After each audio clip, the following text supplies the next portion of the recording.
ہمارے پچھلے دور میں جو ٹرینڈ سیٹ ہوا ہے کہ اب لوگ سمجھتے ہیں، لوگ جانتے ہیں کہ بھائی کون ان کے لیے کام کر رہا ہے اور کون کام نہیں کر رہا.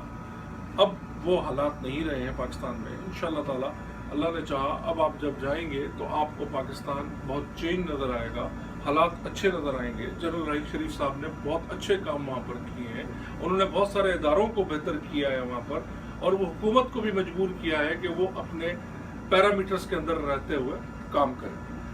باقی رہی اب کراچی کی بات، بہت سارے ہمارے دوست نے اسپیشلی کہا کہ کراچی کی بات کی جائے. کراچی بھی اب وہ کراچی نہیں رہا. کراچی پہ ایک بہت برا وقت آیا پچھلے 5-6 سالوں کے اندر. کراچی کے اندر ایک بہت برا دور آیا کہ ہم کراچی والے بھی اپنے گھروں کے اندر محصور ہو کر رہ گئے، اور گھروں میں بھی محفوظ نہیں تھے. مطلب گھروں میں بھی محفوظ نہیں تھے. لوگ گھروں کے اندر آپ کے گھروں میں آتے تھے. آپ کے ایک تو ہوتا ہے نا کہ جی ایک آدمی آیا، 2 آدمی آیا. کراچی میں 40 لوگ ویپنز کے ساتھ آتے تھے اور آپ کو لوٹتے تھے اور بینک کو لوٹتے تھے. 20 آدمی باہر کھڑے ہوتے تھے، 20 اندر آتے تھے. جو ان کا دل چاہتا تھا وہ کرتے تھے اور اس کے بعد چلے جاتے تھے، اور کوئی پوچھنے والا ان کو نہیں تھا. پچھلے کچھ عرصے میں ہم نے یہ دور بھی کراچی کے اندر دیکھا ہے.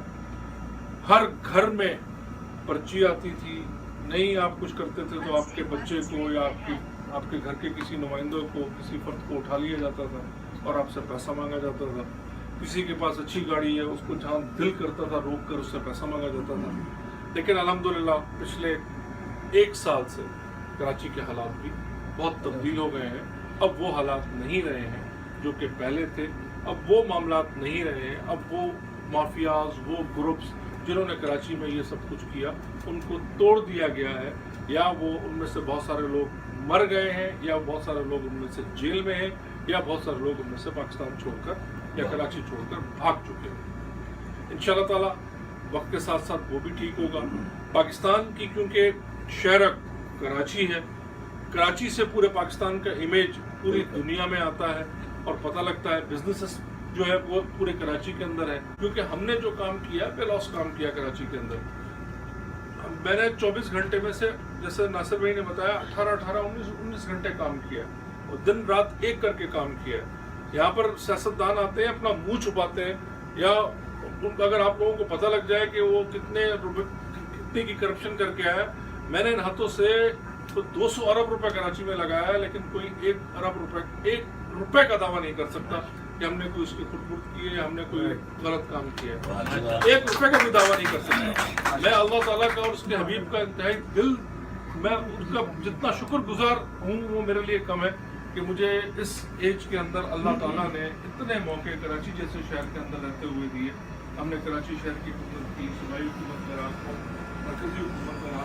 لیکن کوئی شخص یہ نہیں کہہ سکتا کہ طارق صاحب اب آپ جائیں، اب ہمیں آپ کی ضرورت نہیں ہے، آپ جائیں. آپ نے اپنے زمانے میں تو خوب کرپشن کی اور آج آپ یہ کھڑے ہو کے بڑی بڑی باتیں کرتے ہیں. آپ نے اپنے زمانے میں حکومت کا پیسہ ضائع کیا، غلط پروجیکٹس بنائے، اور آج آپ یہ کھڑے ہو کے باتیں کرتے ہیں.